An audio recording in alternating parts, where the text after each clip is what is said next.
Day 2 of Hot Rod Drag Week 2025. We are at my home track of Numidia Dragway. Really looking forward to this. A lot of people from the local area came out to talk to me. I appreciate everyone that took the time to come out, watch some racing, see some of the fastest street cars in America take on our area.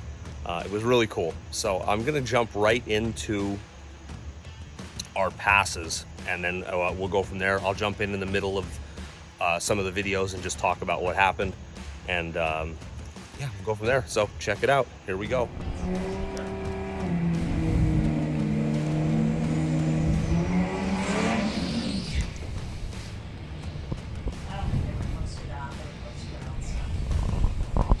So the V10 nitrous ejected V10 truck. This thing was had a transmission issue yesterday.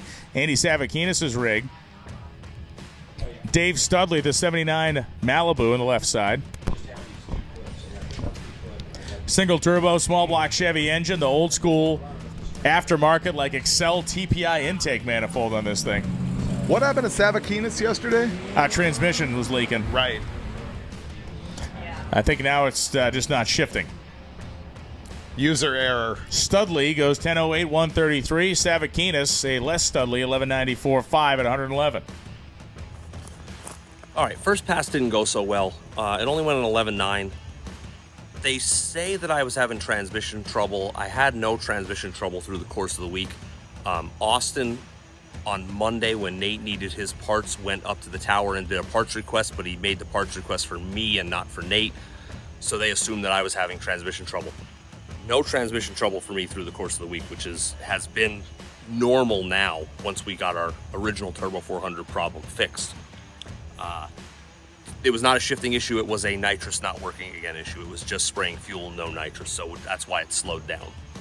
But we got that pass in. At least we ran the number. We ran an 11, which was fine. But I do come back later in the day for a second pass. And then here comes Nate's first pass and Jeremy's first pass. Check it out. Hear ye. Vince Keys and Nate Bender coming up. Got the GTA, it's the luxuried up Pontiac Firebird of the time.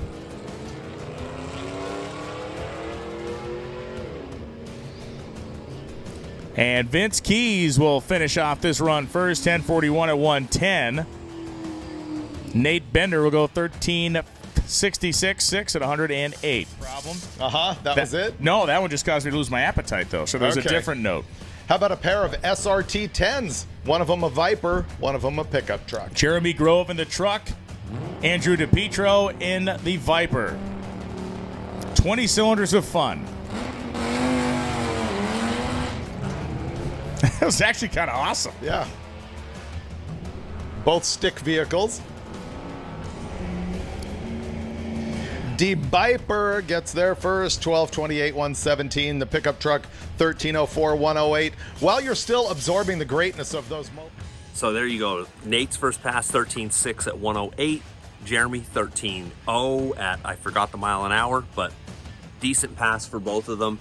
And Brian Loans, I have to correct when he said that was actually kind of awesome. No, it was super awesome to see Jeremy go down in his Ram SRT 10 versus the second gen Viper GTS, which I love when a Viper actually shows up and runs this event.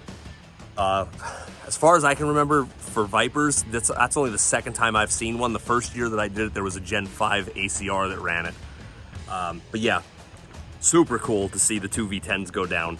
And on that high note of that, Jeremy comes back to make another pass, and he just happened to be the unlucky person who was in the opposite lane of is it Cody Helger? I know it's Helger, who rolled his 55 Chevy B-gas car. And I do let it run a little bit longer. You'll see that Jeremy is an EMT and a firefighter by trade. So his instincts kick in and he pulls up and gets out and starts trying to render aid to the driver, who had all the proper safety equipment and walked away from the accident without issue, and actually continued the week then co-piloting in his brother's 32 Ford, and finished the week, and then ended up winning the Spirit of Drag Week award, which is pretty cool. It's like, I can't imagine if I piled my car up, I'd want to get in somebody else's car and finish the week, but take a look. It's a pretty bad accident. Probably the worst we've ever seen at Dragway. But check it out. 110. Jeremy Grove in the SRT 10 stick truck. 2006 SRT 10. I'm saying Helger stands it up on the bumper this time. Tied it down. Oh, gets a little crossed up right there. Easy. Helger sideways, and Helger big into the wall. Helger's car upside down and rolling across the finish line. Multiple turns, and it comes to a stop on its wheels well past the quarter-mile finish line of the racetrack. The car got toward the center. It got loose and started swaying back and forth. The car did land on its wheels. Yeah, wow. That is scary stuff. Tough crash to watch, but that's preach safety equipment. I said all the time when I built this thing, I way overspent on safety equipment, and the reason for that is you never know when something like that's going to happen. And would I rather have an extra 10 grand if I'm dead? No, I wouldn't. Like, it's just pay for safety equipment. Always. I say it all the time. I'll continue to say it. Overdo your safety equipment. People might look at you and laugh, and it's like, why is bro driving a 11-second truck and has shoes and pants and jacket and gloves and this big nasty cage that he doesn't need? Like, just pay for it. It's worth it. It's worth it if you pile it up. But let's go a little lighter than that accident and go to our final passes then. I think all three of us make final passes here, so I'll just run through all of them, and then I'll come back and give some closing comments and dive into the checkpoint stuff. Here we go. About a dozen cars.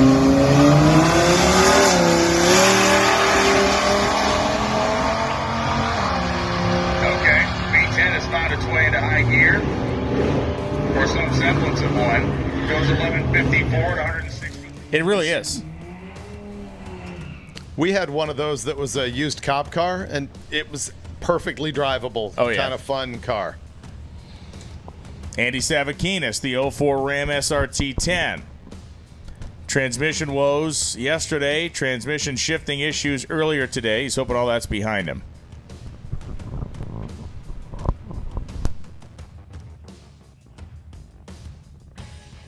About a dozen cars.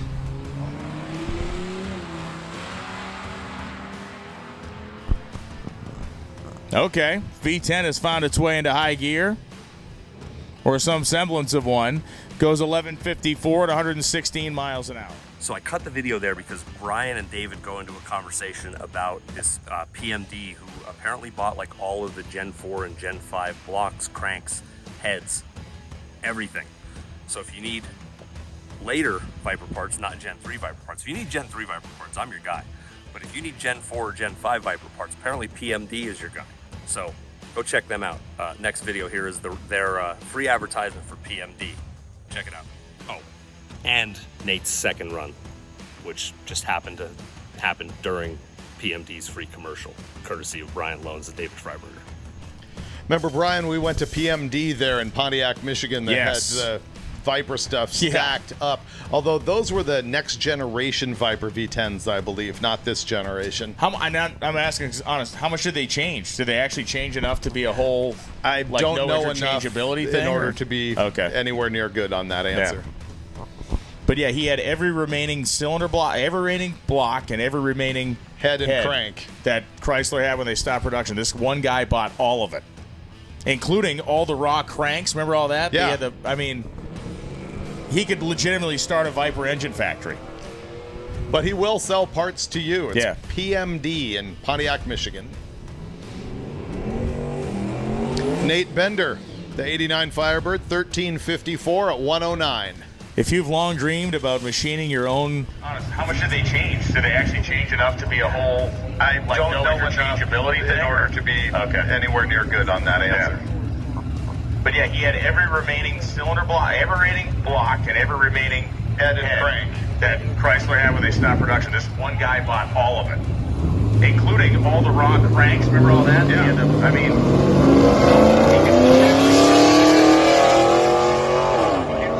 Parts to you. Yeah. PMD in Pontiac,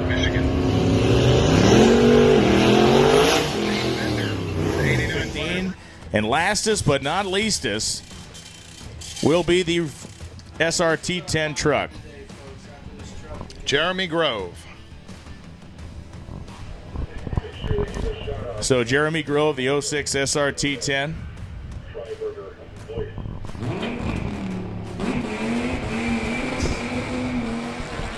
Tire shaking, clutch burn, and launch for the Dodge. And there's the rev limiter at the 8th mile.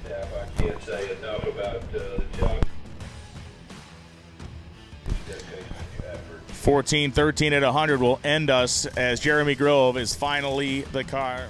That's it for our on-track antics. So we're going to head to the checkpoints now. But we're missing someone. You didn't see anything from Jansen. Reason for that, he finished his trans swap. He was on his way. There's going to be a video of him testing and then a video of the suspect transmission pan giving up the ghost and leaking out all the fluid on the way.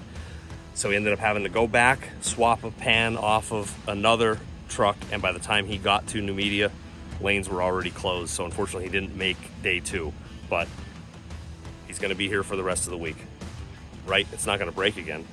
It couldn't possibly break again. Here's his videos, and then we'll hit the checkpoints.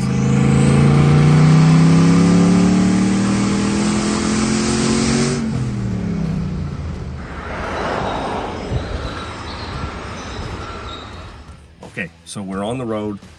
First checkpoint is Cabela's in Hamburg, which is like 10 to 15 minutes away from my house, which is awesome. We're gonna wrap the night here, do the Cabela's checkpoint, head home, get some sleep, then head down to the second checkpoint, which is in Reading, on our way to Maple Grove. Jeremy already knows his clutch is hurt after that last pass, which Loans picked up on, as you heard during his last run, where he said it was a tire shaking, clutch burning launch. Jeremy knows the clutch is hurt, so we're going to pull the trans, swap the clutch before we head to Maple Grove. But here's my picture from checkpoint 1.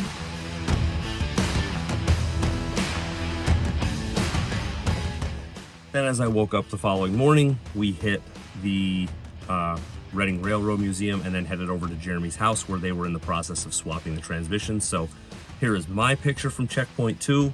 And then a couple pictures. I don't believe I have any videos of the transmission being out. And I'll show you that, and then we'll head on to day 3, which is going to be Maple Grove. And I'll drop that video in a few days here. So I appreciate everyone watching, and enjoy.